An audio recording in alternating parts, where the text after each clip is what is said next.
നമ്മൾ സിനിമേനെ വളരെ ദൂരെ നിന്ന് ഒരു കുട്ടി നമ്മുടെ ചെറുപ്പകാലത്ത് ദൂരെ നിന്ന് കണ്ട് ഇതെന്ത് സംഭവമാണ്, എന്തൊരു മാജിക്കലായിട്ടുള്ളൊരു പരിപാടിയാണ് ആണല്ലോ നമ്മളെ ബേസിക് പാഠങ്ങൾ എന്നൊക്കെ പറയുന്ന സിനിമയായിട്ട് ബന്ധപ്പെട്ട്. എൻ്റെ അടുത്ത് പറഞ്ഞൊരു കാര്യമുണ്ട്. സ്ട്രഗ്ലിംഗ് ടൈം നമ്മൾക്ക് ആ ഒരു സ്റ്റാർട്ടിംഗ് പീരീഡ് എന്ന് പറയുമ്പോൾ അസിസ്റ്റന്റ് ഡയറക്ടറായിട്ട് ലോഹിതദാസ് സാറിൻ്റെ അസിസ്റ്റന്റ് ഡയറക്ടറായിട്ട് വർക്ക് ചെയ്തിരുന്നു. എന്തായിരുന്നു ആ ഒരു എക്സ്പീരിയൻസ്? ഭയങ്കര ഒരു മാജിക്കൽ എഫക്റ്റ് അല്ലേ അതൊക്കെ കഴിഞ്ഞു. പിന്നെ ബാലപാഠങ്ങളൊക്കെ നമുക്ക് ഇങ്ങനെയാണ് ചിന്തിക്കുക, ഇങ്ങനെയാണ് ഒരു സീൻ ക്രാഫ്റ്റ് ചെയ്യുക, എങ്ങനെയാണ് ഒരു സീനിൽ നിന്ന് അടുത്ത സീനിലോട്ടുള്ള ഒരു ബ്ലെൻഡ് ചെയ്യുക എന്നൊക്കെ പറയുന്ന ബേസിക് ആയിട്ടുള്ള കുറേ സംഭവങ്ങൾ നമ്മളിങ്ങനെ ആകാംക്ഷയോടുകൂടി. ഇൻഫാക്ട് ഞാൻ ഇപ്പോഴും ഒരു പരസ്യ ചിത്രം ചെയ്യുന്ന സമയത്തും ഞാൻ ശരിക്കും സിനിമാക്കാരനാണ്. അപ്പം ഞാനൊരു സ്റ്റോറി കൺസീവ് ചെയ്യുകയോ അല്ലെങ്കിൽ അത് ഷൂട്ട് ചെയ്യുന്ന പ്രോസസ്സൊക്കെ ഞാനൊരിക്കലും ഒരു 60 സെക്കൻഡ് 45 സെക്കൻഡ് ഒന്നും എൻ്റെ മനസ്സിൽ പോകാറില്ല. ഞാനൊരു സീനെ ഷൂട്ട് ചെയ്യാം.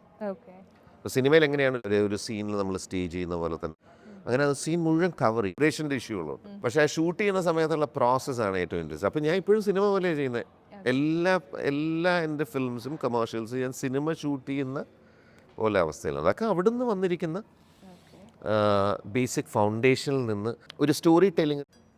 ഞാൻ ഇപ്പോൾ ഫിലിം മേക്കിംഗ് അങ്ങനെയല്ലേ, നമ്മൾ കുറേ കാര്യങ്ങളൊക്കെ പ്ലാൻ ചെയ്യും. പക്ഷേ എന്താണ് ആ പ്രോസസ്സിൽ നടക്കുക, ഒരു ആക്ടർ കൊണ്ടുവന്ന് ഒരു ഇൻട്രസ്റ്റിംഗ് ആയിട്ടൊരു അതിൻ്റെ അകത്തൊരു ആംഗിൾ കൊണ്ടുവന്ന് ചെയ്യുമ്പോൾ നമ്മൾ പ്ലാൻ ചെയ്യുന്നതിനെക്കാട്ടിലും കുറച്ച് മാറുമ്പോൾ ഉണ്ടാകുന്ന കുറേ സുഖമുണ്ട്.